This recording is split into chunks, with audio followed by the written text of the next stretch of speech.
नमस्कार, मैं राजी खान, आप देख रहे हैं न्यूज़ इंटरनेशनल। जैसा कि मैं मौजूद हूँ गाजीपुर बॉर्डर पर, जहाँ पिछले 8 महीनों से लगभग किसान जो है पिछले 8 महीनों से आंदोलनरत है। जो 3 कृषि कानून बने हैं, सरकार द्वारा 3 कृषि कानून बनाए गए हैं, उनको जो है वापस लेने की किसान जो है अड़िग है।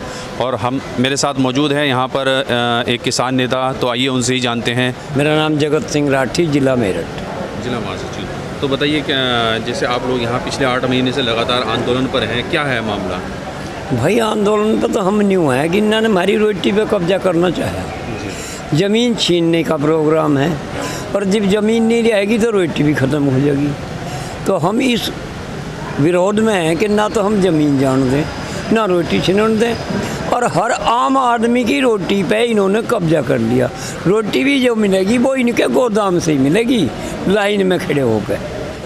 ये जो कारपोरेट घराने आ रहे हैं, ये फसल अपनी मर्जी की बोएंगे।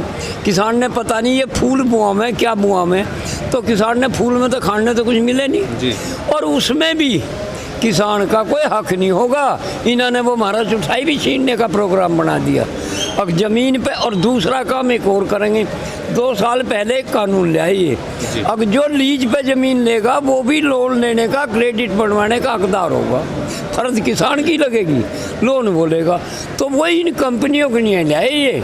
किसान इस भूल में रहा भाई, जो आम आदमी हमारे लीज पे ले रहे उन्हें नहीं मिले वो लोन। क्या ताऊ जी, आप जानते हैं कि वो 3 कृषि कानून क्या हैं, आप बताएंगे? हाँ बताऊँ। एक तो ये है कि किसान की ज़मीन पहले उसे लीज पे लो, फिर उस पर लोन लो, और फिर उसे लोन को देने ही भाग जाएंगे, वो लोन किसान ने देना पड़ेगा। फिर तीसरा यो है कि जो हमारी रोटी जो हम अपनी मर्जी से खा रहे या पब्लिक ने खुआ रहे, वो ख़त्म हो जाएगा। पब्लिक इनके गोदाम में से निकलेगा, जो कुछ उसे खाओगी, चाहे थोड़ा खा दियो या ज़्यादा खा दियो। एक तीसरा और है जिसमें मंडी ख़त्म कर दी। मंडी रही नहीं, पहले ऐसा सिस्टम था जैसा हम गुड़ वगैरह या अनाज वगैरह लेकर जाते, तो एक सरकारी समिति थी मंडियों में, वो बोलती थी कि मान लिया उस वक्त जैसा भाव था, भाई 25 रुपये से कम बोली नहीं कोई लगा सकता, 25 रुपये से ऊपर कोई लगा लो। अब वो सिस्टम इन्होंने ख़त्म कर दिया। अब तो व्यापारी वहाँ से लेके चलेगा, अब तो बोली वाले भी उन्हीं के रहेंगे वे। ये एजेंट जो है गवर्नमेंट के, और ये अमेरिका से संबंध है इनके, ये उतने ही अपने 3-4 वो भेज देंगे कि भाई तू वो वहीं चक्कर काटते जाएंगे, भाव ना ऊपर नहीं जाने दे। नहीं, जैसे कि सरकार कह रही है कि ये जो कानून बनाए हैं तो किसान के हित के लिए बनाए गए हैं। हित नहीं है इसमें कोई भी। भाई जब हमारी ज़मीन पे लोन देंगे, कारपोरेट घराने, तो हमारा क्या हित रह गया उसमें? देना पड़ेगा। हमने तो यूँ कह के भाग जाएंगे, हमारा टोटा आ गया। जैसा कि अब तक हो रहा, किसी भी कंपनी ने, प्राइवेट ने कहीं मुनाफा नहीं दिखाया आज लोग। जैसा यही है, शुगर मिल है, कंपनी तो है ये हम कितना ही गन्ना घेर लें और कितनी उसमें रिकवरी आ जाए, लेकिन घाटा ही दिखावें। जबकि एथनॉल भी बनावे हैं, मैली का खाद भी बना रहे हैं, खोई के गत्ते बन रहे हैं, तो फिर भी इनका घाटा ही रहे, तो ये कभी मुनाफा नहीं दिखाती। तो हमें तो घाटा ही घाटा भाई, ये है नुकसान। गवर्नमेंट एकदम तो नारा दे रही है हम किसान की 2 गुनी आय कर रहे हैं, हमें तो इन्होंने 10 गुना पीछे पहुँचा दिया इन 7 साल में। नहीं, जैसे सरकार ने आपको जो है कई बार वार्ता के लिए बुलाया गया है, तो आपकी वार्ता क्यों विफल रही? वार्ता यूँ विफल रही है, कंडीशन लगावे हैं कि भाई कानून तो वापस करे नहीं, और जब कानून के ऊपर लड़ रहे, कानून वापस नहीं करो, तो फिर हमारे तो वार्ता करने का सवाल क्या रह गया? जैसे सरकार कह भी रही है कि संशोधन करने के लिए तैयार हैं, आप बताओ उसमें क्या चेंज कर सकते हैं? भाई संशोधन तो जब उसमें 15 पॉइंट हैं, 12 गलत हो गए, तो 3 पॉइंटों ने क्यों सही मान रहे हैं? सही वे भी ना हो, और वे 3 पॉइंट वे हैं जिन्हें ये खारिज नहीं करते, उन्हीं के बलबूते पे चल रहे हैं। तो आप क्या चाहते हैं, आप लोग मतलब कि सरकार क्या करेगी? हैं कि ये सरकारी जो 3 कानून आए, ये कतई ख़त्म होकर, और MSP पे एक कानून बना दो कि भाई इससे कम नहीं ले सकता व्यापारी कहीं भी। अब मान लिया कहे कि कहीं भी बाहर जाबे को हमारा 50 का भाव मिल रहा, मान लिया गढ़ में मुंजी का, धान का, और हम ले जाए हरियाणा, और हरियाणा भी हमें वही 50 का मिलेगा, तो हम तो किराए न और बैठ जाएंगे। तो ये इनके झूठे वादे हैं। झूठी बात करते हैं। मान्य किसान दूर जाके, अब मान्य 20 क्विंटल है मेरे पास बिका हुआ है, मैं उस पर गाड़ी करूँगा, गाड़ी पूरा किराया लेगी, बाहर ले जाऊँगा, नतीजा वहाँ भी आड़े का आड़ा ही रहेगा, तो क्या फ़ायदा हुआ बाहर ले जाने का भाई। एक सबसे बड़ी गलती इन्होंने करी इन कानूनों में, किसान इसे व्यापारी को छूट दे दी, वो कितना ही भंडारण करे। पहले हर व्यापारी पे ये नियम लागू था कि आप 100 क्विंटल या 200 क्विंटल या 400 क्विंटल, इससे ज़्यादा आप नहीं रख सकते। अब व्यापारी को छूट है, कितना ही भर लो, इनके पास पैसे हैं, ये लोन ले लें गवर्नमेंट से फ्री में, विदेशों से फंडिंग करें ये, उसमें जैसा अब ये कंपनी जो अडानी की अंबानी की, इनकी सबके अमेरिका से डील है, तो अमेरिका से डील ले के जब माल खरीदना कितना ही पैसा है ले आओ, कितना ही माल भर लेंगे, और के पास रहेगा नहीं। जब वो न्यूज़ दिखेगी मंडी में कमी है, जब उसे बाहर काट देंगे और अपने भाव से बेचेंगे। तो हर आदमी के लिए किसान अपने नहीं लड़ रहा, किसान आप लोगों की जो रेडी पटरी वाले या मजदूरी कर रहे, उनके लिए भी लड़ रहा साथ के साथ। तो सरकार तो ये जो है 3 कानून वापस लेने को तैयार नहीं है, तो ऐसे आप लोगों का आंदोलन कब तक चलेगा और किस नतीजे पर पहुंचेगा? बेटे ऐसा है, जब पहले पानी खींचते थे ना कुएं में से, तो उस पर रस्सी खींचती, रस्सी तो अपनी जान से जाती रहती, लेकिन उस पत्थर की मन पे भी निशान कर देती वह। हम यूँ देखेंगे कब तक ना वापस करेंगे, हम भी डटे रहेंगे भाई। हम तो वहाँ भी इल्ला करें, यहाँ भी हमारा काम है। जो खेती करने वाले बालक है वे खेती कर रहे हैं, जो हम सिवाड़ है जिनके बस की खेती नहीं, वे इस आंदोलन में।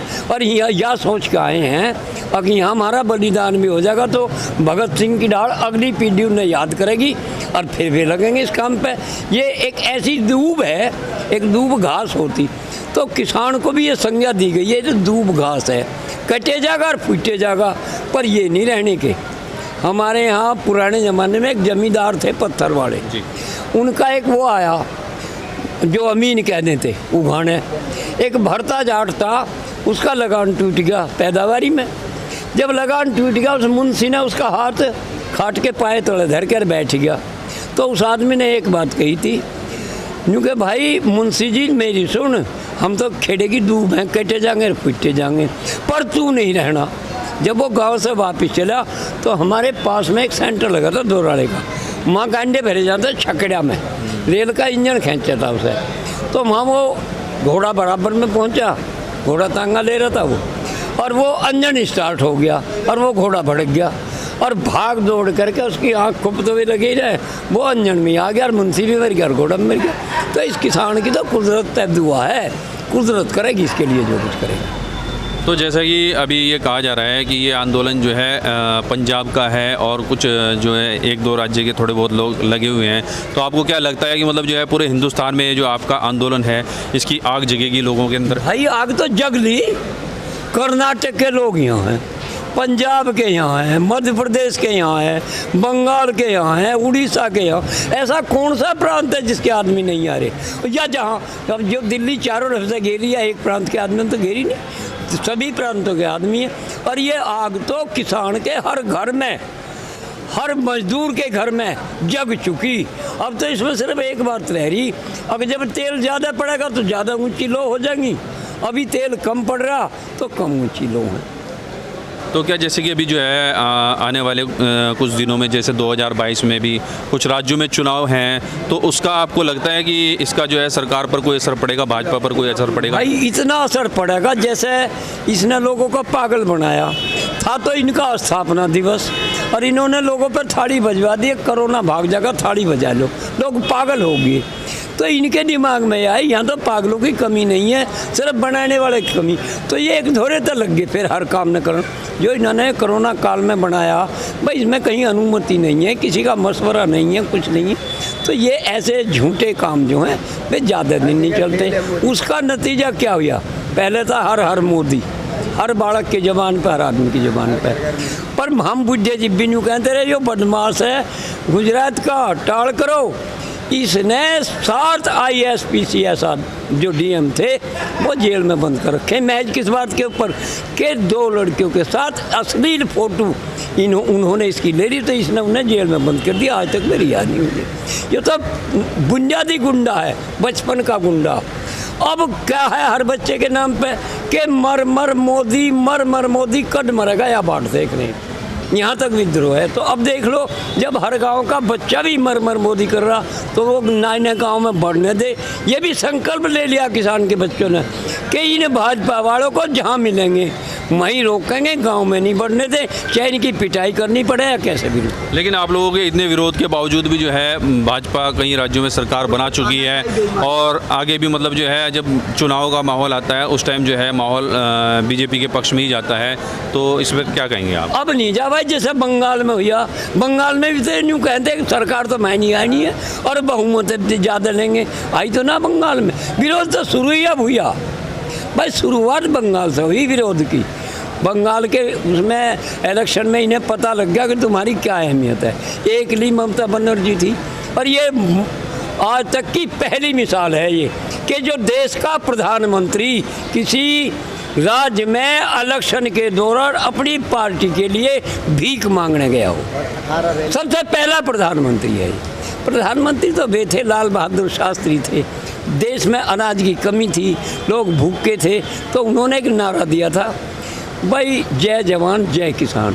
किसान जय क्यों कही थी कि जब किसान ज़्यादा पैदा करेगा तो देश में गल्ला हो जाएगा। आज देश आत्मनिर्भर, ये लाल बहादुर शास्त्री जी का नारा था जिस पर किसान ने देश को आत्मनिर्भर।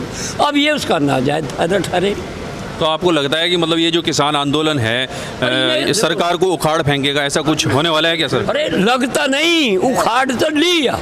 अब जो डरा हुआ आदमी वो भीतर बैठा रहे, जो जिस आदमी के पेट में पाप नहीं होगा सीधा होगा और हमसे बात करेगा या आपसे बात करेगा। अब ये डर रहे, बात करने का इनका बेहोश नहीं है। अब तो ये डर रहे, अब ये क्या करें, पुलिस को आगे करें। पुलिस भी समझ रही है, इन्होंने कही कि जंतर मंतर पे भाई इनकी वो नहीं लगेगी, लेकिन पुलिस और वह सौंप दी पुलिस पर, तुम रोकोगे। पुलिस ने भी आपका बचा लिया, भाई चले जाओ जंतर मंतर लो, कुछ बिगाड़ ना करियो। हमने कह बिगाड़ के तो हम आदमी ना हम बिगाड़ करते, हम तो देश के सुधार पे है किसानों। तो भाई जब ये कोरोना काल हुआ, देश की जो अर्थव्यवस्था थी वह किसान के ऊपर सुधरी, तो इन्होंने सोची और तो बेचने के धंधे हो ली, किसान ने और बेचो, ये अर्थव्यवस्था क्यों सुधार रहा।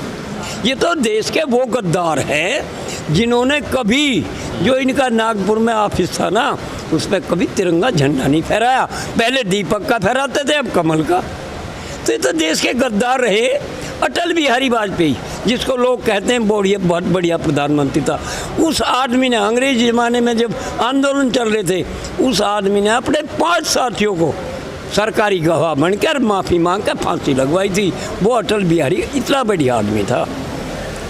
तो मतलब जब सरकार जब तक ये बिल वापस नहीं लेगी तो आप लोग भी यहाँ पर धरने से डटे रहेंगे, धरने पर डटे रहेंगे यूँ के त्यों। और जो भी, अब हमने भी एक तरीका ले, जैसे जैसे ये चलेंगे उसी के अनुसार हम चल। एक हमें और दिखाई दे रहा, लेकिन हम उसे टला रहे हैं कि क्रांति के बिना ये हमें कुछ देंगे नहीं। गांधी जी ने 1917 में आंदोलन शुरू किया और 42 तक शांति प्रिय चलाते रहे। 42 में जब सुभाष चंद्रशेखर आज़ाद, भगत सिंह वगैरह जो नौजवान उसमें कूदे और उन्होंने क्रांति शुरू करी। मंगल पांडे मिलिट्री में थे, लेकिन जब इन्होंने जाति करी तो मंगल पांडे की बंदूक बजाय पब्लिक की तरफ चलने के अंग्रेज़ों की तरफ चली। इसी तरह से अब होना तो ये है, लेकिन हर काम में टाइम लगे। तो आपका इशारा किस ओर जाता है? हमारा इस ओर जाए सारा। अब जब ये जाति करेंगे, तंग आए जंग आए, जब आदमी तंग हो जाएगा तो फिर वो जंग पर आमादा हो जाएगा। और जिस दिन ये किसान का बाड़क जंग पर आमादा हो जाएगा, इन पर रोक क्या नहीं रुकने का। जैसे अंग्रेज भाज गए, इन्हें रुकने की भी जगह नहीं पाएंगे। वे अपने देश में तो भाज गए, इन्हें तो कहीं यूँ ही जगह नहीं पाएंगे, हम कहाँ जाओ। तो हमारे साथ बात करने के लिए आपका बहुत बहुत धन्यवाद। तो मेरे साथ मौजूद थे भारतीय किसान यूनियन के नेता, और इन्होंने अपनी बात कही और इन्होंने बताया कि जैसे कि जो है जब तक ये 3 कृषि कानून वापस नहीं लिए जाएंगे तब तक ये लोग यहाँ पर डटे रहेंगे। कैमरामैन विमल तोमर के साथ राजीव खान की रिपोर्ट।